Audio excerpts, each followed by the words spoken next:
Hello children, good morning. आज हम class 7 के साइंस में देखेंगे पार्ट 11 रेसों से वस्त्र तक, जंतु रेसे। पौधों के अलावा जंतुओं से भी हमें रेसे प्राप्त होते हैं।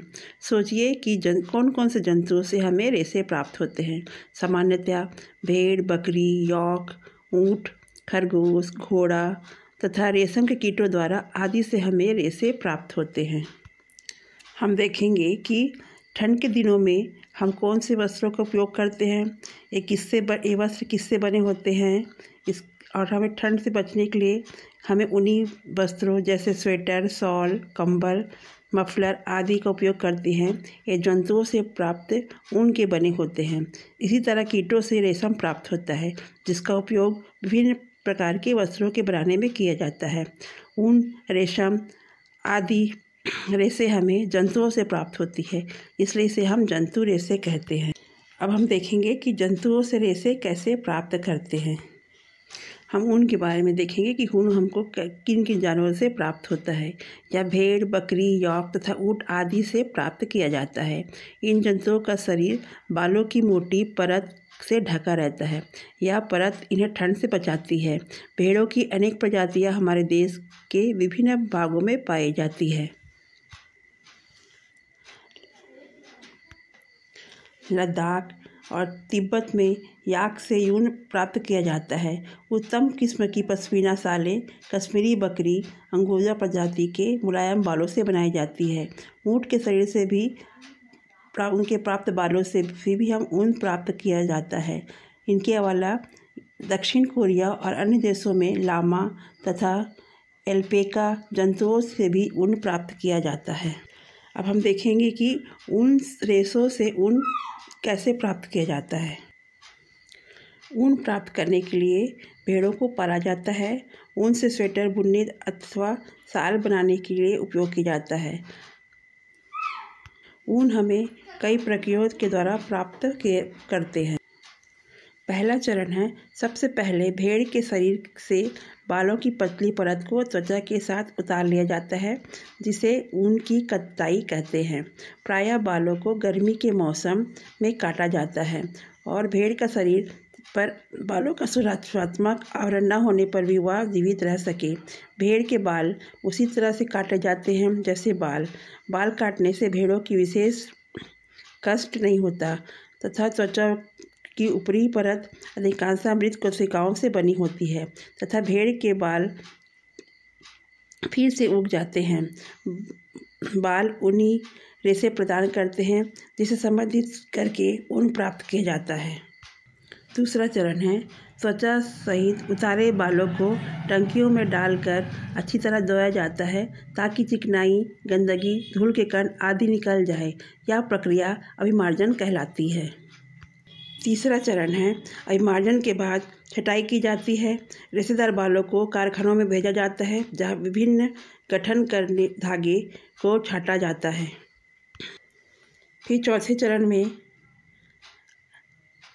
बालों के छोटे छोटे कोमल व फूले हुए रेशों को छाट लिया जाता है।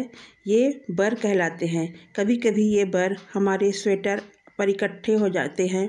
इसके बाद रेशों को पुनः अभिमार्जन पर करके सुखाया जाता है।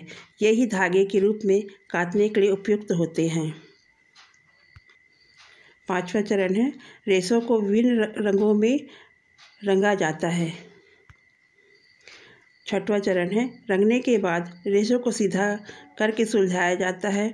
फिर लपेट कर उसके धागे बनाए जाते हैं। इसे रीलिंग कहते हैं। लंबे रेशों को काटकर स्वेटर तथा छोटे रेशों को काट कर ऊनी वस्त्र बुने जाते हैं। इस प्रकार हमने देखा कि रेशों से ऊन कैसे तैयार किया जाता है। अब हम रेशम के बारे में देखेंगे कि रेशम कितने प्रकार के होते हैं। रेशम एक प्रकार का महीन, चमकीला और दृढ़ रेशा होता है। ये प्राकृतिक रूप से प्रोटीन का बना होता है। इन रेशों के विभिन्न प्रकार से वस्त्र बनाए जाते हैं। प्राचीन काल में जंगल में रहने वाले लोग प्राकृतिक रूप से उत्पादित रेशम को एकत्र करके बेचते थे और उससे रोजी रोटी का साधन करते थे। वर्तमान समय में रेशम उत्पादन एक बड़े उद्योग के रूप में विकसित हो चुका है। रेशम कीट अनेक किस्म के होते हैं। अब हम रेशम के प्रकार देखेंगे। रेशम मुख्यतः 2 प्रकार के होते हैं। पहला है शहतूत रेशम, दूसरा है गैर शहतूती रेशम। हम पहला रेशम के बारे में देखेंगे। शहतूत रेशम यह सबसे सामान्य रेशम है।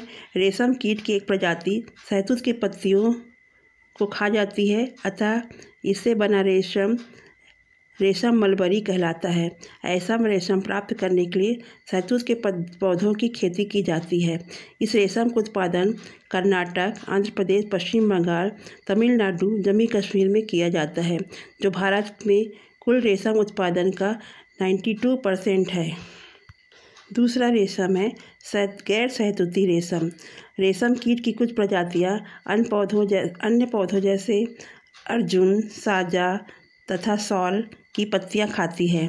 उससे बना रेशम गैर शहतूती रेशम कहलाता है। इससे एरी, मूंगा, टसर, कोसा रेशम आते हैं। टसर कोसा रेशम एंथेरिया, माइलिट्टा, एफेबिया आदि प्रजातियों से प्राप्त किया जाता है। कोसा रेशम मजबूत होने के कारण पसंद किया जाता है। छत्तीसगढ़ में कोसा रेशम का उत्पादन बहुतायत से किया जाता है। कोरबा, जांजगीर चांपा, जगदलपुर, रायगढ़ आदि जिलों में यह उद्योग के रूप ले चुका है। अतः शासन के द्वारा जिलों में अर्जुन, साल तथा साजा की वृक्षों को अधिक से अधिक मात्रा में लगाने का जोर दिया जाता है।